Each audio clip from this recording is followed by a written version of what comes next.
Your results will turn those who ignored you into fans.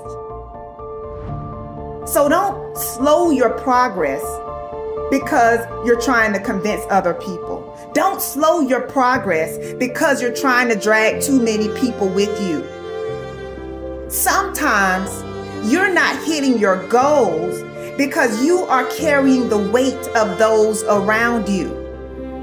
And some people are just not ready to go where you are going, and you've got to recognize that. Do not yield to distractions. Focus on you. So many people dream big dreams, but they never take any action. If you don't believe in yourself, you've already lost the battle. Not believing in yourself is a losing battle because either you won't try at all or you will convince yourself that you can't do it. And when you convince yourself that you can't do it, your results are going to confirm what you believe. And when your results confirm what you predicted, then you're going to say, see, this is who I am. Why should I even try? That is where you begin to fall short of your goals. You fall short of your goals when you predict that you're not going to hit them. And sometimes you're too focused on probability. You're asking yourself, well, what's the likelihood of this happening? Versus focusing on the possibility. Asking yourself, how would my life change if I accomplish this? Ask yourself that question. And don't wait on approval from anyone outside of you. And don't feel bad because you feel like no one is cheering for you. No, you've got to decide that you are your biggest fan. You've got to decide that you're going to finish what you started if you don't have one person supporting you. If nobody acknowledges you, acknowledge yourself. If nobody supports you, support yourself. You achieve your goals only when you are disciplined enough to keep showing up when you don't feel like it. So don't just talk about what you want to happen. Commit to making things happen. Be an action taker. And recognize that you don't have to be jealous of anyone.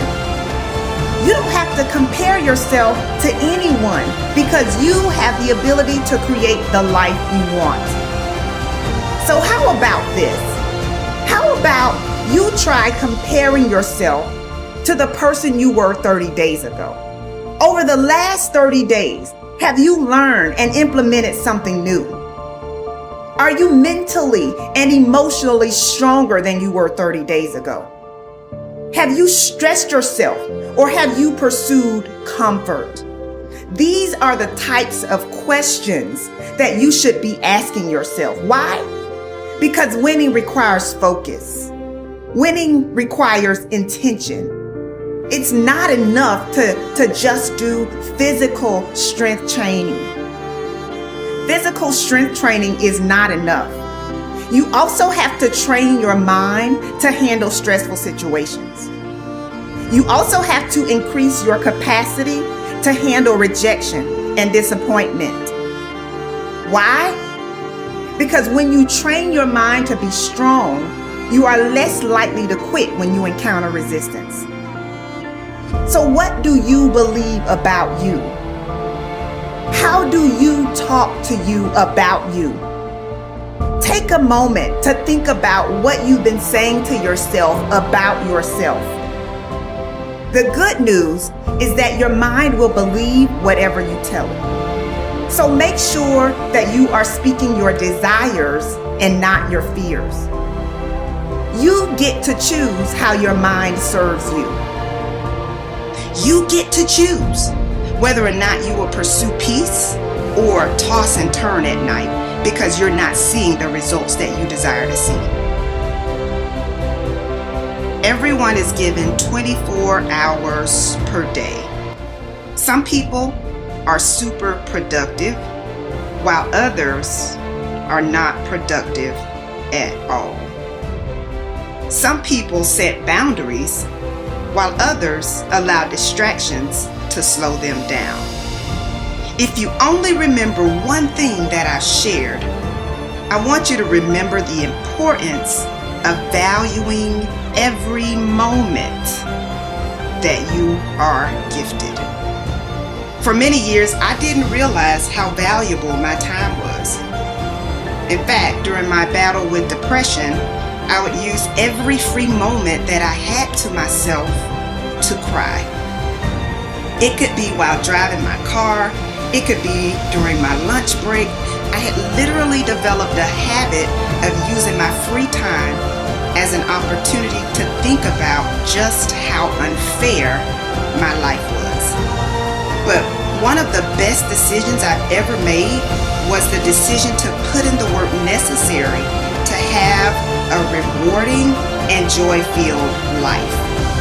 After years of overwhelming sadness, I finally realized that I had been wasting time that I could never get back. So I had to change my mental narrative.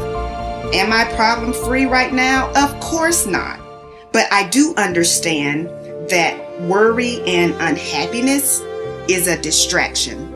So if unhappiness will not resolve your problem, doesn't it make sense to at least attempt to enjoy life? You know, it is possible to smile and enjoy your life even when you are going through a difficult situation. We all have valley moments. You just have to decide that you will not remain in the valley. I don't want you fighting meaningless battles. I don't want you trying to carry unmotivated people. I want you to say, you know what? I'm going to do this despite what's going on around me. You've got to recognize that your now is valuable. You've got to recognize that your now is critical to your success. So I have one last question for you. How will you use the gift of now?